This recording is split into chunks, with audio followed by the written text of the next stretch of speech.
Hey YouTube, it's been a while since I did a video. Yeah,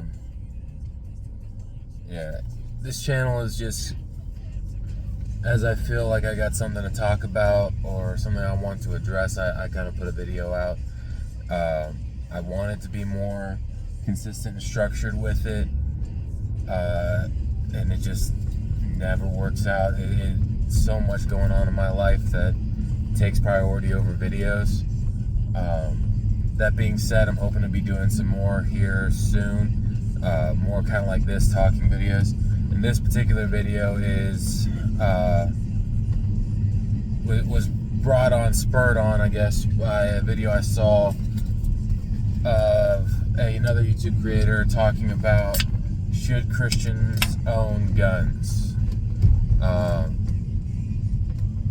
If y'all haven't figured it out by now watching some of my other videos, I own guns. I am a Christian. So, yeah. Simple answer, yes, we should. But for me, the deeper part, the more important part is why and how do we do that while obeying the Word of God? Because if we can't obey the Word of God, then we can't do it, right? So, one of the reasons that I think that Christians should own firearms, and especially Christian men, and be adept with using them, is as men we are called to protect and to defend. Simple as that. The other thing that I always go to is in Luke chapter 22, I believe it's verse 13. Jesus is talking with the disciples, getting ready to send them out on their next missionary journeys, and he tells them, "He who has no sword, sell your cloak and buy one." And keep in mind, he's talking to the 12, and the 12 responded and said, "Lord, there's 2 among us." And he said, "It is enough." That tells me that God has a specific purpose for Christians to be armed. But now, does it require all Christians to be armed? No. Now, a lot of people like to jump down in that same section of Luke to the Garden of Gethsemane, where Peter strikes the ear of the high priest's servant and cuts it off, and Jesus rebukes him and tells him, "Permit even this." What people skim over when they're reading that is the fact that Peter asks Jesus, he says, "Lord, shall we strike with the sword?"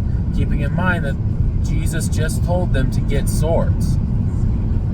And before he got an answer, he moved. Now, as Christians, our job is to do as God tells us. If we ask and he doesn't say to strike, why the fuck are we striking? Why the fuck would we step out? Because now we are totally and solely responsible for the outcome. Another thing people like to talk about is where in the Bible it says, "Blessed are the peacemakers, for they should be called sons of God." And a lot of people don't understand what peace is, or being peaceful specifically. And the more you walk with Christ, the more you learn about him, the more you'll understand this. You cannot be called peaceful unless you are first capable of great violence. Otherwise, you are not peaceful, you are weak. The reason I say that the more you walk with Christ, the more you'll understand this is because the Bible also tells us that we war not against flesh and blood, but against powers, principalities, and the heavenly places. So if that's the case, if that's what we're fighting, that is a brutal battle that he is telling us to show up to. The war is already won. We know that. He tells us that. But we still have to show up and put in the work. He has called us to do that. So,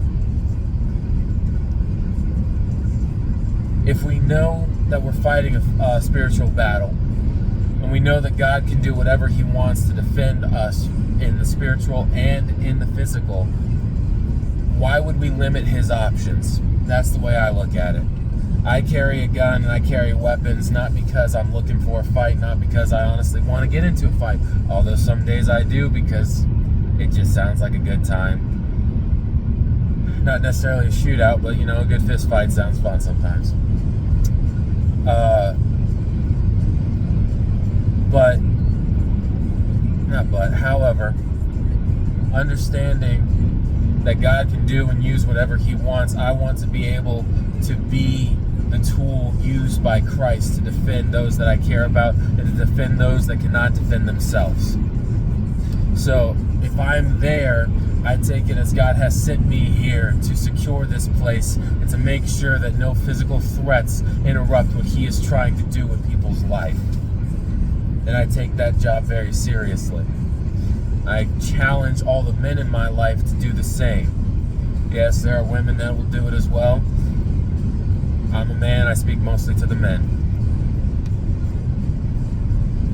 So if you want to be a peacemaker, if you want to be peaceful, learn how to be capable of violence. And then, as with everything, submit that to God.